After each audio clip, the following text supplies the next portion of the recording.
সুকান্তবাবু, আপনি শুনলেন যে মমতা বন্দ্যোপাধ্যায় গলার মধ্যে একটা গদগদ ভাব রয়েছে, 190 বছরের ব্রিটিশ শাসনকে অভিনন্দন জানাচ্ছেন।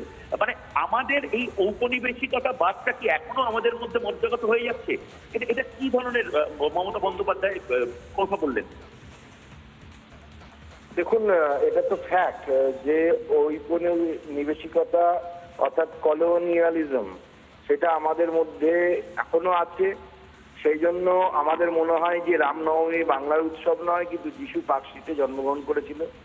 এই ধরনের বহু উদাহরণ আছে এবং মমতা বন্দ্যোপাধ্যায় যেভাবে প্রেইজ করেছেন, আজকে আমরা যেটা দেখলাম আপনাদের মাধ্যমে, মিডিয়ার মাধ্যমে, উনি যেভাবে ব্রিটিশ শাসনকে প্রেইজ করেছেন, এটা আমার অন্ততপক্ষে এমন মনে হয়েছে যে এটা যারা আমাদেরকে অত্যাচার করলো, যারা শাসন করলো, তাদেরকেই আমরা আবার আমাদের সিংহাসনে পারলে তো মনে হচ্ছে উনি নিয়ে এসে ব্রিটিশদেরকেই সিংহাসনে বসিয়ে দিতেন আর একবার ভারতবর্ষে। এই ধরনের মানসিকতা তার বক্তব্যের মধ্যে দিয়ে উঠে এসেছে এবং এটা এই কলোনিয়ালিজম, মানে হিন্দিতে একটা কথা আছে, ইংরেজ চলে গিয়ে অনাথ ছোড় গে। তো সেই রকমই মনে হচ্ছে যে ইংরেজ চলে গেছে, তাদের সন্তান, এই ধরনের মানসিক সন্তান যারা আর কি ইংরেজদের, সে মানসিকভাবে যারা বিকারগ্রস্ত বা ইংরেজি শব্দ, ইংরেজি কালচার এসব নিয়ে যারা এখনো পর্যন্ত সেইভাবে থাকেন, যারা মোহগ্রস্ত হয়ে থাকেন, মমতা বন্দ্যোপাধ্যায় তাদের দলেই পড়েন বলে মনে হচ্ছে। অনেক ধন্যবাদ ডক্টর সুকান্ত মজুমদার, অত্যন্ত গুরুত্বপূর্ণ কিছু কথা বললেন।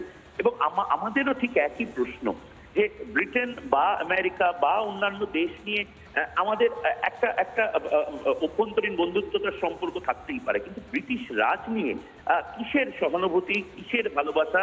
যারা 190 বছর শাসন করেছে, যেটা আমরা গর্বের সাথে আন্তর্জাতিক মঞ্চে বলবো। আরেকবার যদি রূপকে একবার শুনে নিই যে মমতা বন্দ্যোপাধ্যায় ঠিক কি বলেছেন, যে বিতর্কটা হচ্ছে এই মুহূর্তে। ধন্যবাদ ময়ূখ আমাদের সঙ্গে থাকার জন্য। আমাদের সঙ্গে ছিলেন আমাদের সিনিয়র এডিটর ময়ূখ রঞ্জন ঘোষ। স্বাভাবিকভাবেই যে প্রশ্নটা উঠছে যে মমতা বন্দ্যোপাধ্যায় তিনি এই যে এই 190 বছরের ব্রিটিশ রাজ, তাকে অভিনন্দন কিভাবে জানাতে পারেন? মুখ্যমন্ত্রী মমতা বন্দ্যোপাধ্যায় তিনি লন্ডন সফরে গিয়েছেন এবং সেখানেই তিনি বলেছেন 190 বছরের ব্রিটিশ শাসনকে অভিনন্দন। লন্ডনে ব্রিটিশ রাজ নিয়ে কার্যত গদগদ মমতা বন্দ্যোপাধ্যায়। লন্ডনে বসে ব্রিটিশ তোষণ কি স্বভাবে পরিণত হয়েছে মমতা বন্দ্যোপাধ্যায়? এই প্রশ্ন উঠছে। নানা ধরনের কন্টেন্ট দেখার জন্য লাইক করুন, শেয়ার করুন আমাদের ফেসবুক পেজ, সাবস্ক্রাইব করুন আমাদের ইউটিউব চ্যানেল। পাশাপাশি অন্যান্য ব্রেকিং নিউজের জন্য অবশ্যই চোখ রাখুন রিপাবলিক বাংলায়।